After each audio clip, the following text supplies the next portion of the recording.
Hey, you puny Americans.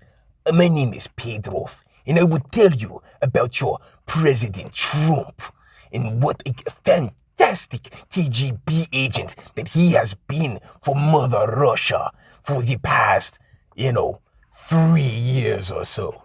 Basically, ever since ABC, NBC, CBS, and all of the other, CNN definitely, and all of the other fantastic American news outlets have decided to call him a Russian agent. Oh, guys, so let's start this off with a bit of gratitude to President Obama, because during his candidacy in 2008, me and my dad really got close just talking about it. We would have hours long conversations about it. And through those conversations, we bonded in ways that we hadn't since I was 5. So with that respect, with that perspective, I do have a certain level of emotional connection to his campaign, at least. Not the man himself, but at least to his campaign and the opportunity it gave me and my father to come to some sort of mutual respect and admiration for each other, just plainly as men. That being said, let's get into Obamagate, because for the last 3-4 years, particularly early on, the Russia narrative was just it never stopped. It didn't stop at all. There was no hiatus. There was no pause, no breaks. Russia, Russia, Russia. Well, you know what? We're gonna investigate them. We're gonna impeach them. We are going. No, I think they impeached on Ukraine. But guess what? That was after Russia was a complete dud. And so one of the things that's been found out is that President Obama basically ordered the FBI to withhold information from President Trump. And that is insanely illegal, because he's the duly elected president. You hand over basically everything. You hand over the entire government to the man. And him and his FBI and a lot of the people within his cabinet, they thought otherwise. So we're going to let Tucker Carlson talk this one out. And as per usual, I'll be jumping in. Tucker, take her away. America's main strategic rival, as it had been for 50 years. Russia had been downgraded instead to the status of a regional power, consumed with disputes with obscure places like Ukraine. In the American media, there were more stories about Russian alcoholism than there were about Russian ICBMs. But in the White House in Washington that morning, Russia was very much the main topic. It was January 20th, the last day of the Obama administration. Outgoing National Security Advisor Susan Rice sat down at her desk to write her final memo. Rice described the presidential transition, which had been underway for months. Then she wrote this. During a meeting 2 weeks before, quote, President Obama said he wants to be sure that as we engage with the incoming team, we are mindful to ascertain if there is any reason we cannot share information fully as it relates to Russia. And that right there is the problem, because regardless of whatever you may feel about your political opponent or your rival, there is supposed to be a common respect, and that's a respect under the flag of each other as Americans. And one of the things that has really just been eye-opening to me is how much it seems as if the left, blue team, Democrats, whatever you want to call them, actually hate this country. Legitimately do not consider themselves, because many of them migrate and immigrate here, and a lot of them don't consider themselves American. And so with that disconnect, all of this sentiment, particularly throughout the media apparatus of, well, America sucks, America sucks, America sucks, when in reality, America tries. It it really starts to, at least for me, it starts to all make sense. Now, Rice did not explain why Obama's staff felt it might not be possible to give intelligence on Russia to Donald Trump's staff, or for that matter, why the Obama people thought they had the right to withhold national security information from an incoming American president who had just won a national election. But Rice didn't need to elaborate. There was only one possible explanation for this. Donald Trump could very well be a Russian agent. Barack Obama himself said he believed that was possible. In Rice's words, quote, "The president asked Jim Comey to inform him if anything changes in the next few weeks that should affect how we share classified information with the incoming team. Comey said he would." Now, what exactly does that mean? Here's what it means. The president of the United States turned to the head of the FBI, the most powerful law enforcement official in America, and said, "Continue to secretly investigate my chief political rival so that I can act against him." Comey's response, "Yes, sir." That's what Obama was saying, openly. In any normal period in American history, this exchange would define Barack Obama forever. Obama would be known as the disgraced former president who used federal law enforcement to hurt his political enemies. That's what he did. Well, we don't live in those times now, do we, Tucker? There's something I want to show you guys right quick. Here it is. Boom. So this was something that the president tweeted out. And what it shows is the Democratic Party and mainstream media. One big happy family. We're going to zoom in right quick. Okay. So you got Susan Rice, the woman that we were just talking to, who is married to ABC News's Ian Cameron. Or you got Ben Rhodes, who's the brother of CBS News's David Rhodes. Or you got Liz Sherwood, who is married to Ben Sherwood of ABC News. Fun, huh? You got Tom Nichols, who's married to Virginia Mosley of CNN. You have Jay Carney, who is married to Claire Shipman of ABC News. You have Katie Hogan, married to Matthew Jaffe of ABC News. Then you got Valerie Jarrett's daughter, Laura Jarrett. By the way, Miss Jarrett, yeah, your daughter's fine. All right, we gonna keep it a buck. She's mixed.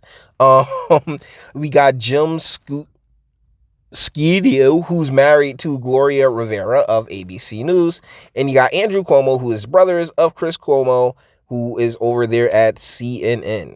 So this is all ABC News and CNN. ABC News is owned by Disney, so yeah, and I like it. So you can see where all this is starting to wrap together, right? With the just the uber femininity of, President Obama's administration, and the overindulgence, particularly at CNN, of the of grandstanding at the White House press briefings and the like. I finished telling you guys about the Chinese woman thing, where they seriously tossed the Chinese woman out there, knowing what Trump would say. It's so obvious, all right? It is so obvious. But let's get back to Tucker. Unfortunately, this is not a normal period. Already today, Obama's order that Comey investigate Donald Trump has been relegated to a little-known footnote. Joe Biden happened to be sitting in the room when this happened. Has Biden ever been asked about that? It's possible he never has been. Most media outlets have ignored the origins of the Russia conspiracy hoax completely. And as a result of that, Barack Obama's plan to derail his successor unfolded with very little opposition along the way, including from Republicans. The entire country, therefore, spent the first 3 years of the Trump administration hyperventilating about Russian collusion that did not exist. Well, Tucker, not all of us, just those in the media, that over feminine mainstream media that was petty, vengeful, and vindictive. I mean, what is that saying about a woman being scorned? And that's the thing. I don't mean to come across as sexist at all, but I am saying the differences between the masculine and the feminine are night and day. And for 8 years there, we had basically the feminine in charge. I mean, Barack said it himself, man, we definitely need women, girls running the world and all that other fun stuff. And it's just like, but what your natural portion is in the balance is the chaos, whereas the masculine is the order. And it's good that we're coming to a place where we're finally getting order, but I'm still curious about what the heck happened in Iraq and Afghanistan, but that's a completely different video. Let's keep going. Susan Rice assiduously did her part to help it along. Here's Rice in July of 2017, a year and a half later, suggesting on network television that the President of the United States was indeed working for Vladimir Putin. He's taken a series of steps that had Vladimir Putin dictated them, he couldn't have mirrored more effectively. Yeah, I mean, that's the thing. That's all they've had to say for the past 3-4 years. That's all they just, Orange Man bad, TDS, my goodness, we have to get rid of him at all costs, to a point where now Joe Biden is the nominee with the whole Tara Reid thing hanging over his head. And he's actually lost quite a bit of female support since then, because you know how the hive mind works. But either ways, this it's just for the blue team and all the exposure that's taken place. It's disappointing. The Boondocks was actually, like, it amazes me. They had an episode called "It's a Black President," Huey, and at the end of that episode, they're like, "Well, what are you so?" Huey was not feeling it. Huey was like, "Nah, yo, I'm not really with it." You're like, "Well, what's wrong?" He was like, "Yeah, what do you think is going to happen?" He's like, "The destruction of America," and damn, Aaron McGruder, you knocked it out the park, my guy. Well, at least the attempt right now. I mean, Rome is burning, but Rome hasn't burnt to the ground yet. It's quickly on its way with all of what's been taking place, and the reaction to the virus situation. But my goodness, What his motivations are, I think, is a legitimate question, one that I trust that the special counsel is investigating. But the policies that this president has pursued globally have served Vladimir Putin's interests in dividing the West, undermining democracy. Does that mean you think it's an open question whether or not he's compromised by Russia? George, I don't know what his motivations are. I think that's a legitimate question. I want you guys to notice where she is too. She's on the piece is coming from Fox News, but she's on ABC News right there. Once again, just the whole cabal. When your media arm is this strong and this powerful, I mean, you could basically tell the world whatever the heck it is you want. Like, there's this invisible enemy that must be destroyed, and you'll have people running around in masks and basically having nothing but control. And honestly, in a lot of ways, it feels like this has been a gigantic flex of that control.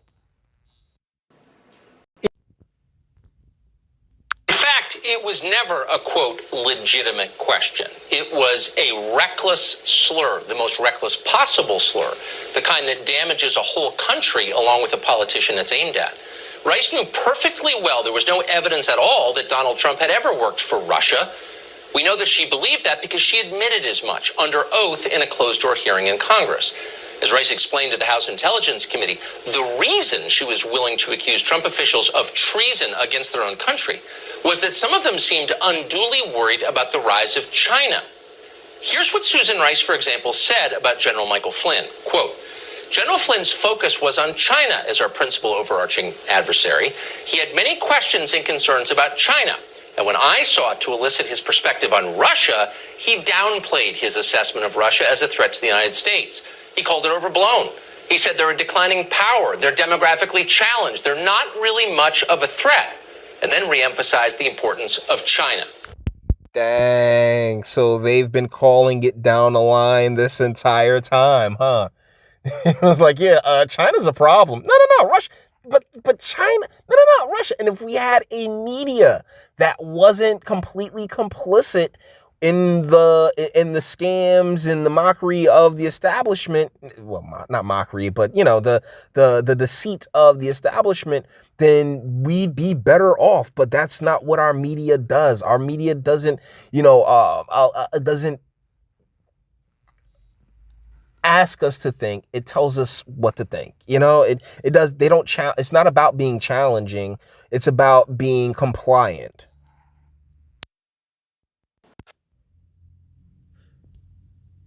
I had seen enough at that point and heard enough to be a little bit sensitive to the question of the nature of General Flynn's engagements with the Russians. Did you follow that? Because Michael Flynn correctly described Russia as a declining power and then went on to criticize Susan Rice's close friends in the Chinese government, Susan Rice concluded that General Flynn must be a Putin spy. This is idiotic and it's crazy. It's hard to believe that Susan Rice was once National Security Advisor of the United States, but she was. Yeah, but it's feminine. He's like, oh, this is crazy. And yeah, but it's incredibly feminine to take but not fully, because she was looking out for her best interest, and that's just human. To look out for one's own best interest. The problem is that in this case, your best interest is not the best interest of the American people. Evelyn. Farkas was once Barack Obama's Deputy Assistant Secretary of Defense. Farkas repeatedly went on television to say there was ample evidence the Trump administration was colluding with Russia. And yet, like Susan Rice, Farkas said something completely different under oath before Congress. Quote, "I didn't know anything," she admitted. Wow. Do those eyes scream crazy, or do those eyes scream crazy? By the way, I'm pretty sure like 20, 30 years ago, Susan Rice could get it. But either ways, guys, thanks, Tucker. I really appreciate, this is just more explanation, a few more faces to, trust me, a ton of individuals you don't know of, you've never seen before in your life, but they were working within the Obama administration. And at the end of the day, it'll be very interesting to see where that sword falls, because do I believe that, there's going to be, subpoena Obama was trending on the internet today, but you know how government officials like to do. The internet's a real thing until they don't want it to be a real thing. So thusly, we'll see what happens. Trump's still tweeting Obamagate, but as far as charges or anybody getting locked up, I'm not sure. Primarily because at that level, it's just yeah, sure, whatever. It'll be swept under the rug. No one's really concerned about it right now. We have to keep everybody all jazzed up on COVID and the like. So it's amazing. It really is, the amount of power that comes, and not just with these government positions, but within the media in and of itself. To whereas they took that Russia line and ran with it. So guys, with that being said, we're going to bring this one to an end. All the internet stuff. If you liked it, toss it a like, dislike, go ahead, do that too. Nobody's scared of you. Sub if you enjoy my fantastic voice. You want to get videos like this every single day. Share, because sharing is caring. And YouTube and Bitchute and like are the biggest fans of your boy over here for very obvious reasons. Bang the bell for notifications. Get into that description box. Drop a tip if you so desire. And speak. Let me know. What do you think in the comments? It's disheartening that a cartoon, Huey Freeman was right. And it's sad. But it is what it is. The thing we can't do is, continue to look at each other, particularly as Americans, as enemies. Deal is, we all got screwed over in this, because they basically wasted 3 years of, everyone's time with this nonsense when there was clearly bigger fish to fry. But the deal is that They didn't like the batter, I guess. But you may feel differently. You might have a defense for this. I am here for it. That's the one thing about this channel that I want to remain just a staple. I look forward to dissent. I look forward to my ideas and my thoughts being challenged. So if you got something for this, I'm more than willing to listen to it. Until the next one.